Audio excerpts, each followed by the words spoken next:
Alright, so today I'm going to be doing a review of Grid Legends, which right now I do have the EA Pro Play still on my EA account here on the PC. So I was able to put it in ahead of time, get that early access release stuff.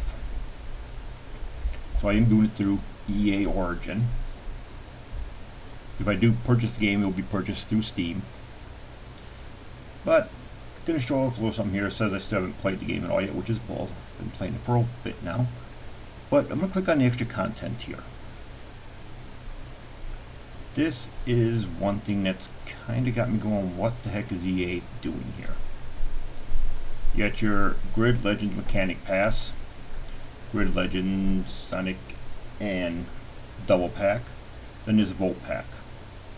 All these packs right now look like something you would find in Madden or in FIFA or their NBA game or their hockey game. I kind of do feel that is something that now, since EA owns Codemasters, they're going to start seeing more and more of. You're going to start seeing the, battle pass type crap. You're also going to start seeing, card packs to help give you an advantage in online racing. So I won't put that past them to put even more junk like this in here to give different advantages. Okay, and reading some of the descriptions, like the Volts pack, Grid Legends, Deluxe Edition, blah blah blah blah. Giving players more cars, more customization. Pack unlocks 2 exclusive cars, bonus liveries, banners, teams. If it's just that kind of stuff, it's fine. But I got a feeling it's going to change. EA likes their little money train. So from here, let's get into the actual bit of the gameplay of Grid Legends. Alright, so this is the opening race of the game. Most games do this too. You start the game up, it gives you a opening scenario type race thing. This is no different here. Forza does it where they drop the cars, stuff like that. Seems to be just a common thing.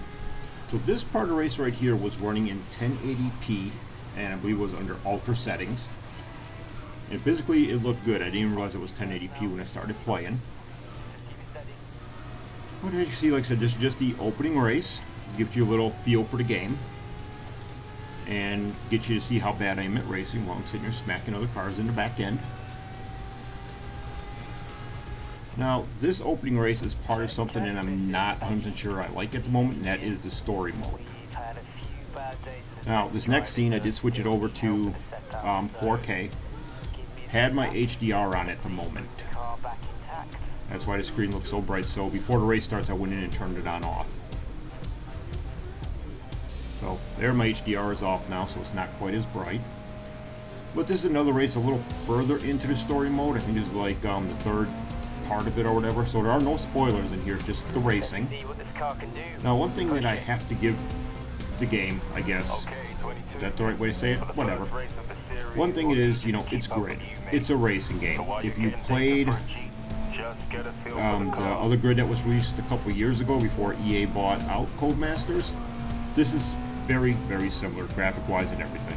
I do think the graphics are a little bit better in this one, but it's still the same game. It's Grid. You know what you're going to be getting in Grid. And it is a racing game, so there's not... Does it handle good? Yes, the handling is really good in the game. This was actually, this race right here was like a test lap race. They wanted to see how good my driver was, blah, blah, blah, blah. Boring part about this that I hate at the moment is normally in Grid, when you start them on up, they say, welcome back, and they say your name. So far, they haven't said my name once in this game. I'm known as number 22, which that to me seems like an EA thing like they did with the Madden and stuff like that, where, they can't say your name, so they're just going to call you number 12, number 6. So that kind of annoys me. I can understand in the story mode, if you have the characters talking and you want to say a name, I can see that being hard to pull off. But at least you could have the announcer say my name. That'd be nice. But alright, so controls. The controls are actually really tight. Grid has been tight for as many of them as I've played. I've played Grid since the first one came out. That would have been back on, I believe, the 360. That Grid, I don't know if there was anything before that. That was the first time I ever saw Grid. I actually bought it on PC. I have it through GOG, and I have it on Steam yet. That was the first Grid I ever played. But yes, controls are very tight.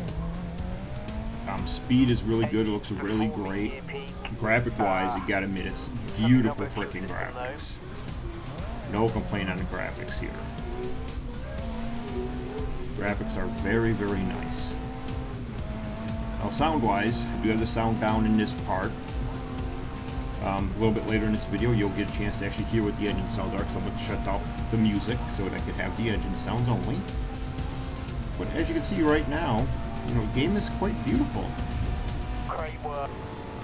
And so here we go, we're jumping into another race now. This one's going to have all the cars on there. And frame rate wise, frame rate wise. No, I didn't have my frame rate counter up, I should have.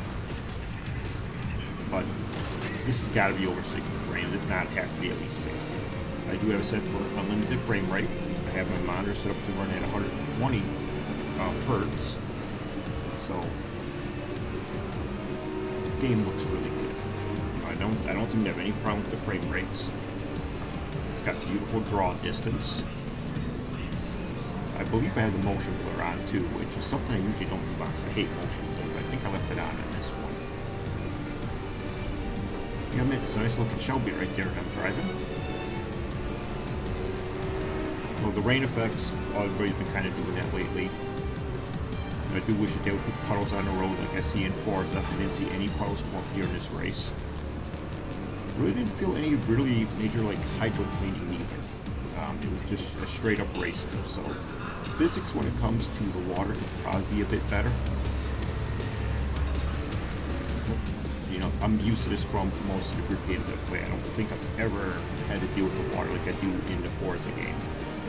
Forza Motorsport, I should say. That one, when you hit a puddle, you can hydroplane and you can tell. Once again, beautiful scenery. I believe this was a race in Russia. Got nice details on the side. Cars have beautiful detail. Like I said, it's grid.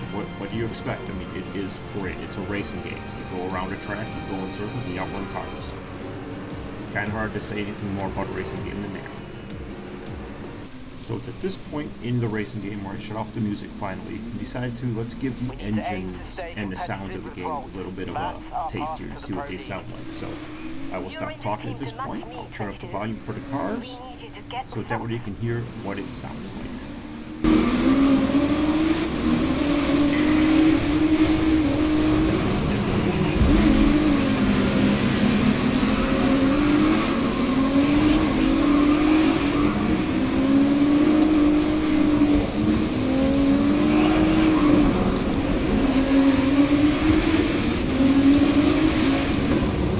There we go.